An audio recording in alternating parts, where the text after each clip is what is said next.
Mi chiamo Guido Zanovello. Sono un My name ingegnere. is Guido Zanovello.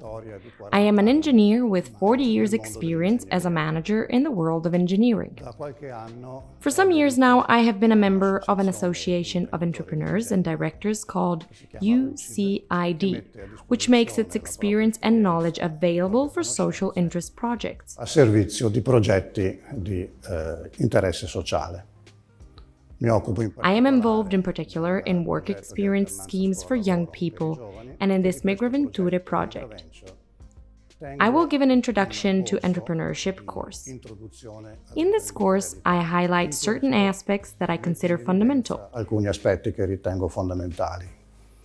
The first aspect, which every entrepreneur has to know, is that this role is fundamental in society because it is the entrepreneur who creates work, and it is work which, besides giving people a living wage, gives them dignity and self-awareness. Dà a queste dignità e consapevolezza di sé. Mi occupo I will then deal with three macro aspects that I consider fundamental in a globalized economy that is strongly influenced by mass media. fortemente influenzata dai mezzi di comunicazione di massa.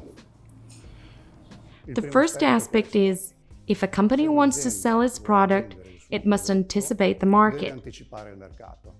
Therefore, analysis of the market, analysis of the competition, and analysis of the environmental conditions must be conducted continuously in order to anticipate and possibly beat the competition.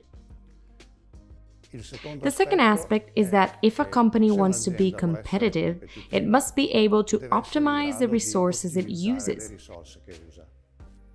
It must therefore evaluate the option of renting or leasing equipment before tying up capital to buy it. Noleggiarle o prenderle in canone d'uso. This is moreover one of the aspects leading to the creation of an entrepreneurial fabric rather than a single company, which is what we strive for in order to strengthen companies that are established in African countries. The third aspect is that if a company wants to engage the customer, it must make itself known. And so it must take care of all the aspects of its corporate image, including the use of social media networks, which are now widespread also in African countries. The company must also constantly innovate because the customer must always be sure that the entrepreneur is producing goods that are useful to the customer and not goods that the entrepreneur is able to produce and then tries to sell. Un bene che l'imprenditore è capace di produrre e che poi cerca di vendere.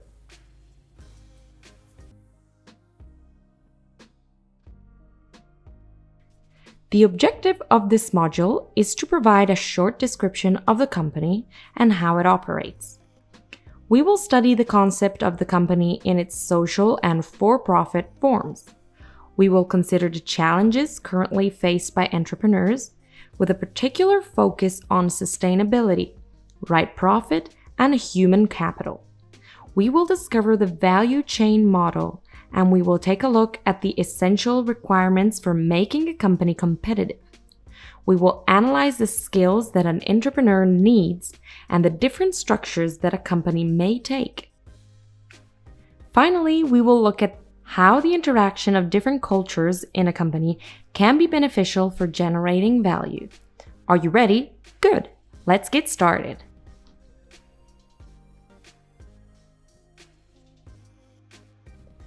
Today, running a company requires a clear vision of your objectives and a strong capacity to focus on markets. So, what are a company's objectives? According to the classic definition, a company is a complex structure for making products or services through an investment of human, material, and financial resources, transforming them into production processes in order to make a profit, namely the difference between revenues and costs. As well as classic for-profit companies, there are also so-called social enterprises, which are not only aimed at making a profit, but which also pursue social goals. In for-profit companies, profits are distributed among shareholders, whereas in social enterprises, profits are used for social activities or to increase companies' assets. However, economic sustainability is essential for both types of company.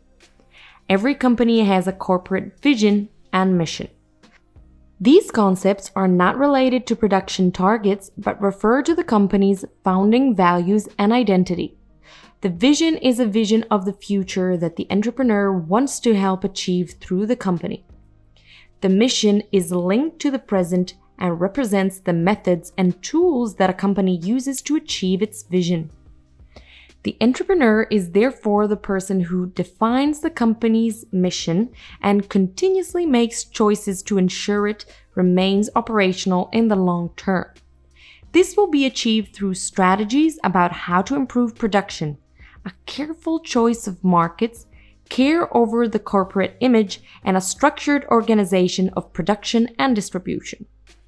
The entrepreneur is the person who assumes the risk of the result and who guarantees the work and well-being of the community, whether for a social enterprise or a for-profit company.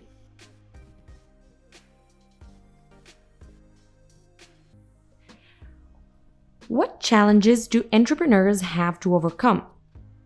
There are many challenges.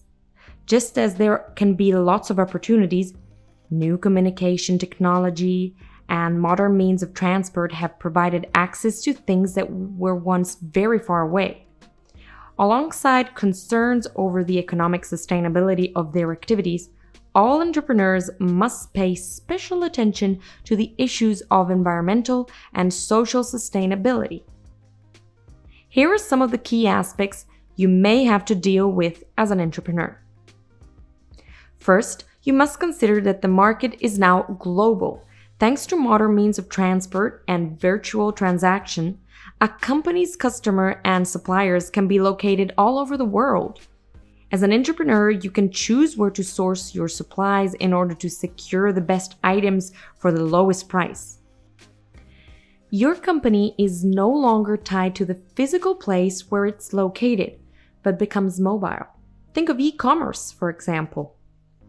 A second key aspect is social responsibility. As an entrepreneur, you have great responsibility to your community. Topics like the health and safety of consumers and workers have an influence on your company's reputation. Your company can obtain a number of certificates to demonstrate its compliance with specific standards. For example, food, environmental, or workplace safety certificates. Another important element is human capital. A company is made up of machinery, tools, and above all, people. Employees are fundamental for the success of your company. They are consumers' first point of contact and have a big impact on your reputation. And so it is important for your staff to be well trained and to be up to date, and for them to be motivated and involved in the company's objectives through good corporate welfare policies such as financial incentives, profit-sharing mechanism, or production bonuses. Something else to bear in mind is the relationship between risk capital and external financial contribution. Risk capital is the entrepreneur's own capital, invested to start the company and keep it operating. External financial contributions come from loans, for example, from investors or banks. Access to financing is governed by very strict rules, which may be limiting for anyone running a company. Another key variable to keep in mind is the centrality of the core business or company's area of expertise. The company should focus on what it does best and what makes it stand out from the competition, and must constantly improve this. It may be strategic to outsource everything outside of your core business, for example, administrative management, marketing, or communication, making use of external suppliers, namely professionals from the specific sectors. Outsourcing also allows other companies to specialize and offer constantly improving products and services, thereby strengthening an efficient and competitive business community. Another important topic is innovation. Developing new products, services, and production methods is very important to ensure your company's sustainability. Investing in innovation means always being up to date with the most efficient, economical, easy, or appealing ways of running a business. Last but not least is the concept of right profit. An activity devoted solely to maximizing profits will not increase the well-being of the community, but only of a few people and for a limited period of time. Whereas profit that creates common value generates well-being for society and therefore strategically for consumers, increasing their purchasing power. Some Western business models, which were only aimed at maximizing profits, led to the impoverishment of the social fabric in which they were operating and ultimately failed.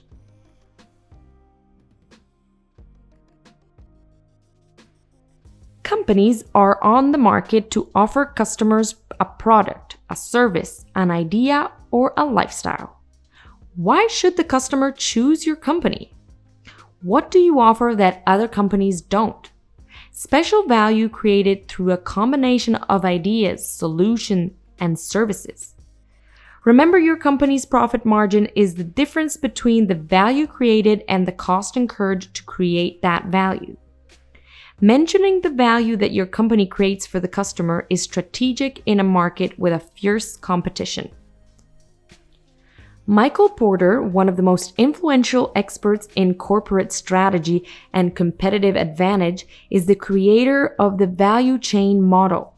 This model considers the company as a system made up for various activities. Each of these activities represents a link in the chain for transforming the initial resources into a final product or service. This chain is made up of 9 processes divided into primary activities and secondary activities which support the primary activities.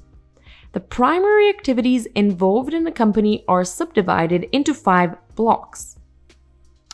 The first is inbound logistics, meaning activities for the supply of raw materials and warehouse management. The second is operations. These activities are connected with the direct production of goods and services. The third is outbound logistics, namely activities that manage the flow of goods and services outside the company, for example, deliveries. The fourth is marketing and sales. This involves promotional activities and management of the sales process.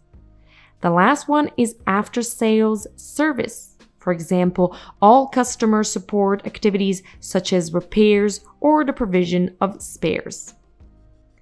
Support activities are subdivided into 4 blocks.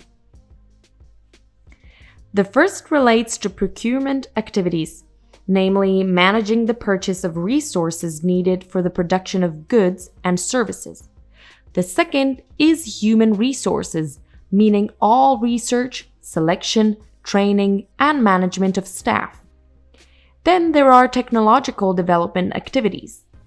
These are activities conducted by the Research and Development Department, which is responsible for updating IT processes and devising new products or services. Finally, there are infrastructure activities involving planning, financial accounting, administration, and legal management. In some activities, the value chain may also be extended to services that have been outsourced, such as accounting, which also become external links in the value chain. The value chain model allows you to consider each of your company's activities as part of a single process and strengthen the connection within it.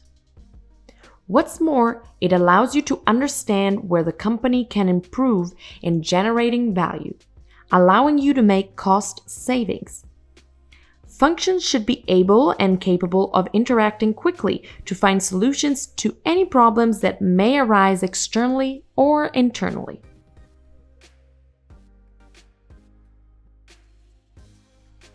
How can you protect yourself from the competition? Competition in a market is very high, particularly when a sector is seen to be growing.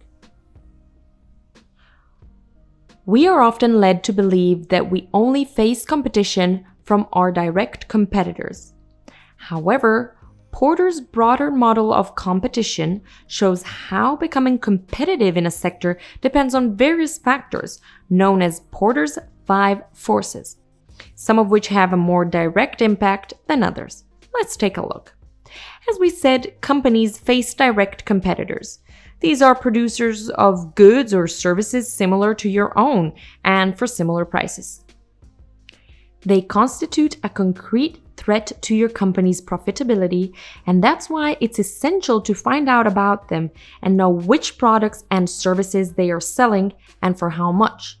The strategy for dealing with them may be offering a lower price or establishing a different corporate identity through high-impact marketing campaigns. The second force is the power of suppliers, which varies depending on the range of products or services. If your company operates in an environment with few suppliers, the risk is that the price will be set by the suppliers, thereby threatening the company's margins. It is very important to retain bargaining power with suppliers and even consider the possibility of finding suppliers outside of the area where you operate to negotiate better prices. Customers also figure among the forces that act on the market, since they may have strong bargaining power over the end price. Regular customers with significant orders can easily obtain a price below the market price. It is very important to diversify your customer portfolio and keep it as broad as possible. Never depend on a small number of customers that can dictate prices. Porter's fourth force is that of the threat of substitutes. These are products that are not identical to those produced by your company, but that can easily substitute them. The presence of these goods on the market will impose a limit on the maximum margin that can be obtained. In this case, the company will have to offer a lower price or focus on innovation to offer additional services. Finally, there are new entrants. If there are no barriers to entry, growing markets attract potential new players. Strategies for raising barriers may include registering patents or forming agreements between direct competitors. These are forces that must always be taken into account in order to adopt strategies for the success and growth of the company.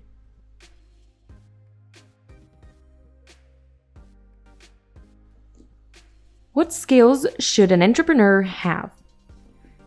Entrepreneurs are people who, through their talent and risk capital, commit to starting a company and taking personal responsibility for its earnings or losses. They are the people who effectively risk their own capital. Entrepreneurs differ from managers, who manage companies or parts of them undertaking responsibility for results and failures without risking their own capital. In small companies, it is fairly common for both roles to be filled by the same person, but it's not always the case. Entrepreneurs must be able to identify opportunities and turn them to their advantage. The entrepreneur is a leader who inspires others and leads them towards the company vision. Let's see what skills you need as the entrepreneur and manager of your company. Firstly, you must know your product and the production methods. Then, you must know the market with its various players, your customers, and competitors. You also need managerial skills, namely knowing technical and executive activities in order to monitor and carry out your company's various activities. You must be familiar with the system of laws and regulation under which your company operates.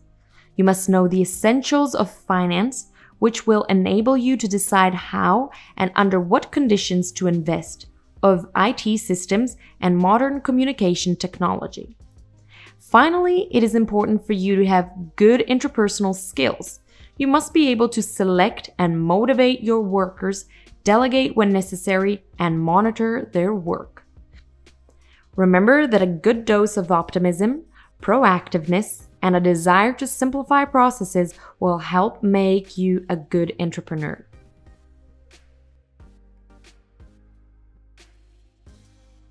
When managing a company, it is important to have an organizational structure or business model that defines tasks and roles. The bigger the company, the greater the need to subdivide the work by roles and tasks in order to improve efficiency. The following shows the 3 best-known types of organizational structure. The first is the functional organization structure, in which a company is organized according to general work roles that are kept separate, with skills grouped by department. This structure is particularly well suited to small companies that produce a limited range of products in large quantities and at a low cost. Another type is the decisional organizational structure, in which roles are subdivided by products or services. Each division has its own production, sales, and marketing department. This type of structure is recommended for larger companies with a wide range of specialized products and services encompassing vast geographical areas. The last model is a matrix structure. This combines the features of the functional and divisional structure, involving a subdivision of roles and departments both by function and by division. In this case, employees work for a function, for example marketing, and also for a product manager. The matrix organizational structure is often adopted by consulting firms and construction companies.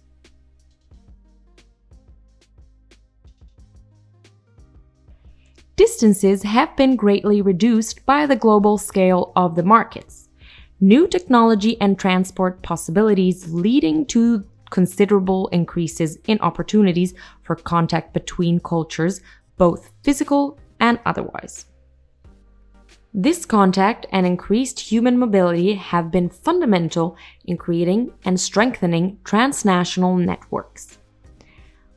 Migrant entrepreneurs are able to bring resources into play between different worlds, favoring the generation of businesses, development, and innovation in both the origin and destination communities.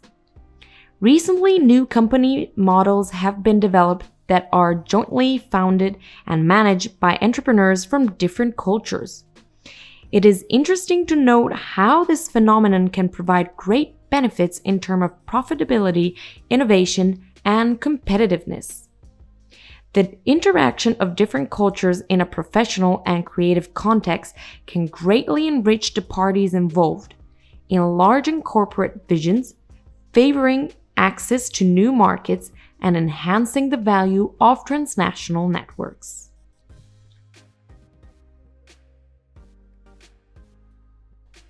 We have reached the end of this module. As you have seen, founding a company can be exciting, creative, and also profitable, but it requires vision, preparation, perseverance, motivation, capital, and a knowledge network. Before signing off, let's summarize the key concepts of the company. 1. A company can be social or for-profit, but it is always essential for it to be economically sustainable. 2. The entrepreneur is the person who founds the company using their own capital, assuming the risk of success or failure. 3.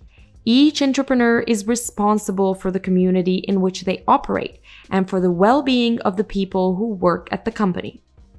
4. Social and environmental sustainability are key to the long-term success of any company. 5. The value generated by the company represents the price that the customer is willing to pay for a product or service in spite of competitors in the same market who must be taken into consideration and controlled through targeted strategies. 6. Each company must structure its workforce based on functions, divisions, or departments. 7. The advantage of a company managed by people from different cultural backgrounds is the possibility of developing original products and accessing new markets and transnational networks.